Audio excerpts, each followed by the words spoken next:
उत्तर प्रदेश में इंडिया गठबंधन की सीटों का बंटवारा लगभग तय हो चुका है। अखिलेश यादव ने आज ट्वीट करके कहा कि कांग्रेस के साथ 11 सीटों पर समझौता हो गया है।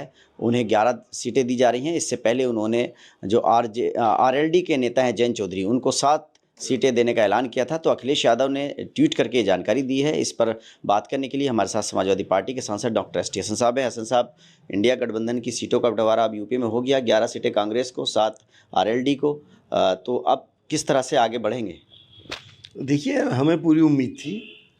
अखिलेश जी ने गठबंधन का ऐलान करा है और 11 सीटें दी हैं। खुशी की बात है।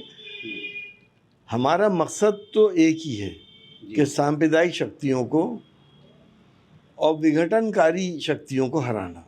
जो इंसानों के बीच में दरारें पैदा करके सिंहासन हासिल करते हैं, उनको देश से जाना चाहिए। बात विकास की हो, रोज़गार की हो, महंगाई की हो, किसान की हो, बाकी तमाम मुद्दों पे हो, ये चीज़ें अब बंद होनी चाहिए। बहुत हो गया। लेकिन इंडिया गठबंधन की हालत कुछ ज़्यादा अच्छी लग नहीं रही है। पश्चिम बंगाल में ममता बनर्जी ने अलग होने का ऐलान कर दिया। बिहार में नीतीश जी का आज देख ही रहे हैं आप, पूरी अटकलें लगाई जा रही हैं कि वो इंडिया गठबंधन को छोड़ करके एनडीए में जाने वाले हैं। तो ऐसे में इंडिया गठबंधन की सिर्फ यूपी तक ही सीमित रह जाएगा मामला? देखिए, ममता बनर्जी जी इसमें रहेंगी। उन्होंने ये नहीं कहा है कि हम अलग हो गए गठबंधन से। उन्होंने कहा हम सारी सीटें लड़ेंगे। बात कहीं ना कहीं वहाँ भी सेटल हो जाएगी। मतलब कोई भी सीट अगर वो पश्चिम बंगाल में कांग्रेस को नहीं देती या साथी दलों को, तो इसका मतलब तो यही हो गया ना कि अकेले लड़ेंगे, तो फिर गठबंधन का कोई मतलब ही नहीं है। देखिए, जो रिपोर्ट्स हमारे पास हैं वो देंगी सीटें। अच्छा। जितना कांग्रेस चाह रही उतनी नहीं दे पा रही हैं। तो कहीं ना कहीं आपस में समझौते होंगे और गठबंधन से ही चुनाव होना है। तो उत्तर प्रदेश में 80 में से 11 पर कांग्रेस मान जाएगी, आपको लगता है? जैसे अखिलेश यादव जी ने ट्वीट कर दिया है कि आगे बढ़ गए हैं, हो गया है।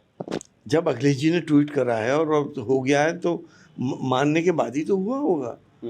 मुझे तो एग्जैक्ट नहीं मालूम किसकी क्या बात हुई, लेकिन अखिलेश जी के ट्वीट से तो यही लग रहा है कि सहमति से तो हुआ है सब चीज़। क्या लगता है, बिहार में नीतीश कुमार अब इंडिया गठबंधन के साथ रहेंगे या एक बार फिर वो पलटी मार जाएंगे? आपको क्या लगता है उनकी राजनीति को देखते हुए, जैसे बार बार वो इधर से उधर होते रहे? देखिए, वो बहुत बड़े नेता हैं और मुझसे कहीं ज़्यादा तजर्बेकार हैं, लेकिन छोटा मुंह बड़ी बात हो जाएगी अगर मैं ये कहूँगा कि अगर उन्होंने ऐसा किया तो शायद इस बार ख़त्म हो जाएंगे। अब पब्लिक ये सब चीज़ें पसंद नहीं करती। उसूलों की राजनीति होनी चाहिए। कल तक जिनको बुरा भला कह रहे थे, कल तक जिनको सांप्रदायिक शक्तियाँ कह रहे थे, आज वो उनसे जाके मिल जाएं। मुझे नहीं लगता कि नीतीश जी ये फैसला लेंगे। वो सेकुलर इंसान हैं और वो सबके भले की बात करते हैं। और मुझे अभी भी ये उम्मीद है कि वो इंडिया में नहीं जाएंगे। ज्ञानवापी मस्जिद पर जो एएसआई की सर्वे रिपोर्ट आई है, उसको लेकर के आपका क्या मानना है? देखिए, वैसे तो केस अदालत में है, इस पे ज़्यादा हमें बोलना नहीं चाहिए, लेकिन आज के दौर में तो कुछ भी हो सकता है। कहाँ मंदिर निकल आए, कहाँ मस्जिद निकल आए, ये सिलसिले आखिर कब बंद होंगे? हिंदुस्तान को आगे बढ़ाने की बात करें, ना कि 500 साल पीछे ले जाने की बात की जाए।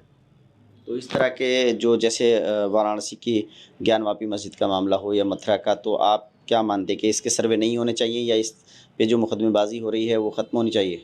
देखिए, कानून बन चुका है इसके ऊपर।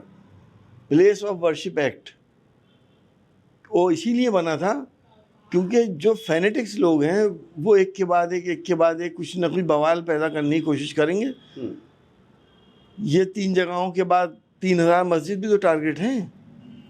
तो क्या मुसलमान ऐसे ही बैठा रहेगा, खामोश देखता रहेगा, मस्जिदें शहीद होती रहेंगी? क्या समझ रहे हैं आप? क्या ये मुमकिन है? इंटरनेशनल कम्युनिटी में क्या मैसेज आएगा? तो हिंदुस्तान को उस जगह मत लेके जाओ कि जहाँ पे एक क्योस हो जाए। प्यार मोहब्बत को कायम रहने दो। ये तहजीबें ही हिंदुस्तान को आगे बढ़ा सकती हैं।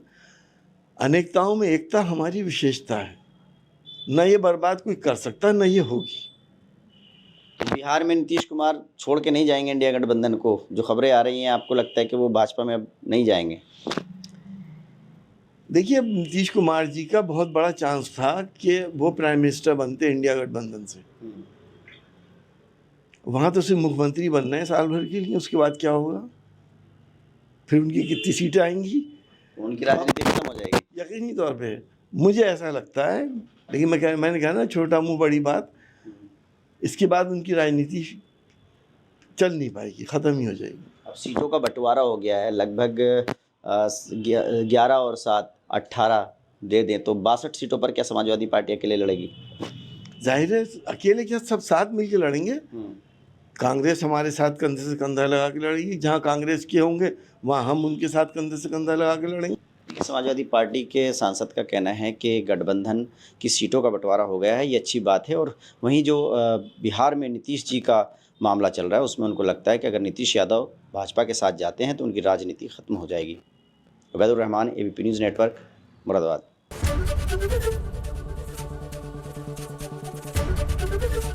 एबीपी गंगा, खबर आपकी, जुबान आपकी।